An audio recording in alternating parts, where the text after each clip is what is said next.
If you've ever stood in the middle of a room full of things you bought, things you wanted, things you saved up for, and felt completely suffocated by them, you already understand what this video is about before it even starts. There's a particular kind of quiet discomfort that comes not from having too little, but from having too much.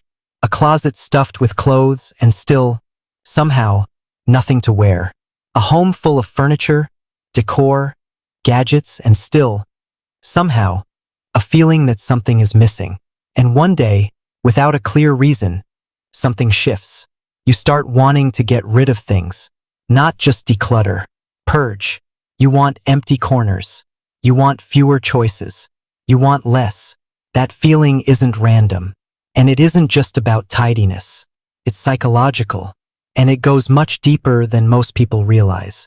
To understand why some people are suddenly drawn toward minimalism, you have to first understand what drove them toward accumulation in the first place.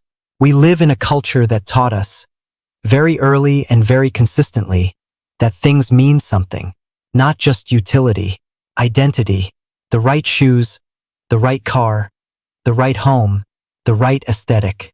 Objects became a language, a way of saying, I am doing well, I am someone, I have arrived. This isn't a personal failure. It's conditioning. For decades, the messaging around us has been designed to tie self-worth to consumption. Buy this and you'll feel confident.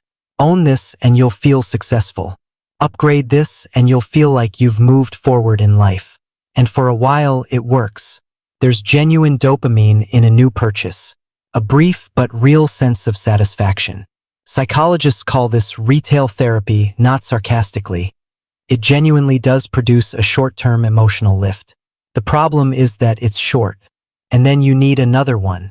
So people keep buying, not because they're shallow or careless with money, but because somewhere along the way, the acquiring of things became a coping mechanism, a way to manage anxiety, a way to signal progress when other areas of life felt stagnant, a way to feel, momentarily, like things were getting better. The objects weren't just objects. They were emotional anchors. And that's exactly what makes this pattern so hard to see from inside it. Here's something that doesn't get talked about enough. Clutter is rarely just a physical problem. It almost always has an emotional architecture underneath it. When researchers look at people who struggle to let go of possessions, what they often find isn't laziness or disorganization. What they find is identity entanglement. The objects have become attached to a version of the self. The guitar you haven't played in 4 years isn't just a guitar. It's the version of you who was going to be musical. The expensive dress you never wore is the version of you who is going to attend the kind of events that dress belongs at. Letting go of the object feels like letting go of the person you were still planning to become. So things accumulate, not just in closets, but in the mind. And this is where the nervous system starts to show up in the conversation. Because physical environments genuinely affect our stress levels. This has been measured. Cortisol, the body's primary stress hormone, tends to be higher in people who describe their homes as cluttered. Not dramatically higher, but measurably so. The visual chaos of too many objects in a space signals to the brain that there's a lot of unfinished business, a lot of undone tasks, a lot of decisions waiting to be made. The brain never fully rests in a cluttered environment.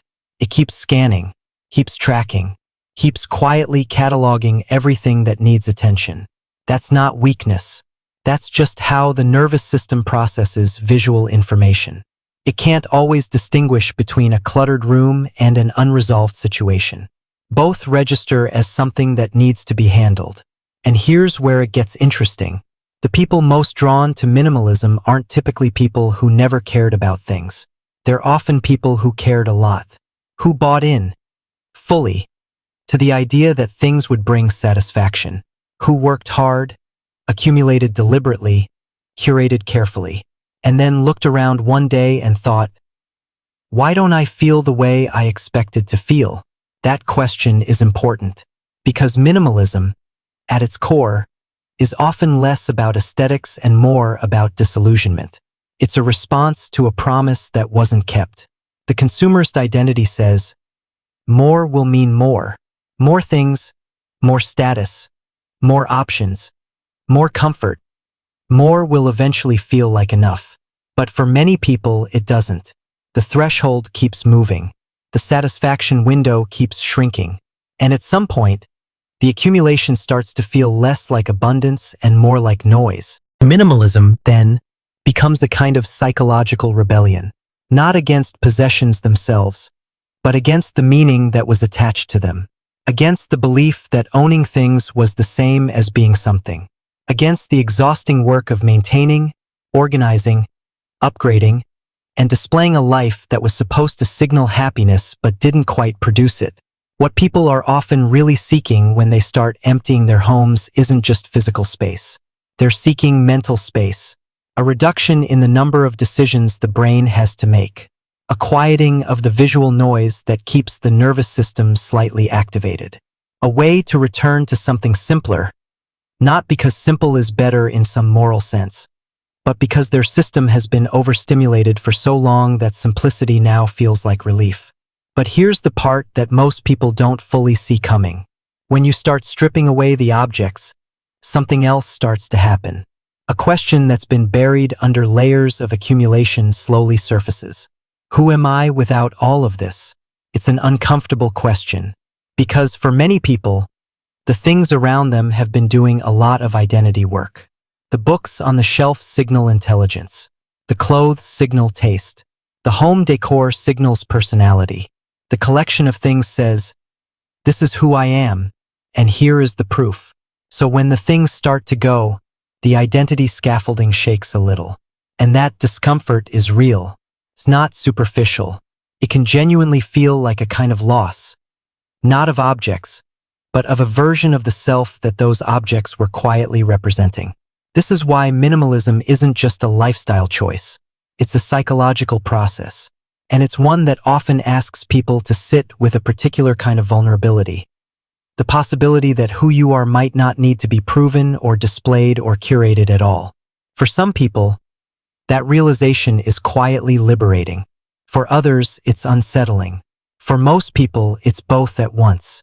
There's a reason the minimalist aesthetic, empty rooms, sparse shelves, clean surfaces, has become so visually appealing in an era of information overload. It's not just that it looks clean. It feels like a different psychological state, a place where the brain doesn't have to work so hard, where identity isn't performed through consumption, where the self is just allowed to exist without evidence. That longing, that craving for stillness in an overstimulated world, is what the minimalist movement is actually selling. Not furniture, not a capsule wardrobe. Rest. And it's worth noting that this shift isn't happening in a vacuum. The growing interest in minimalism has tracked closely with a period of increasing global economic instability. Rising costs, uncertain job markets, the general feeling that the rules of financial progress, work hard, spend, accumulate, be rewarded, aren't quite holding up the way they once did. When the external economic environment becomes unpredictable, something interesting happens internally. People start trying to control what they can. And for many people, that means their immediate environment, their home, their physical space, the number of things they own, and therefore the number of things they have to manage. Minimalism, in this light, isn't a trend born from abundance. It's partly born from anxiety, a need to reduce complexity when the larger system feels too complex to manage. A quiet act of psychological self-regulation, shrinking the variables down to something that feels manageable. That's not an accident, and it's not a personality type. It's a very human response to overwhelm. When you can't simplify the world, you simplify your corner of it. So if you felt the pull toward minimalism, the urge to clear out, slow down, own less, now you have a slightly clearer picture of what that pull might actually be. It might be the nervous system asking for quiet. It might be an identity beginning to separate itself from the objects that were standing in for it. It might be a kind of grief for a promise that consumption made and couldn't keep. It might be a response to a world that asks so much of your attention that having fewer things simply means fewer claims on it. None of this makes minimalism a solution, and none of it makes accumulation a problem that needs fixing. People are more complex than their decor, but the pattern itself, the movement from more toward less, and what that movement represents psychologically, is worth seeing clearly. Because once you see it, you realize it was never really about the stuff. It was always about the self that was living among it. It was never random. It was a pattern. If this explains something you've been quietly feeling, there's more to understand about the psychology behind how we form identity, why we attach meaning to objects, and what happens when that meaning starts to shift. Understanding yourself is the beginning of everything.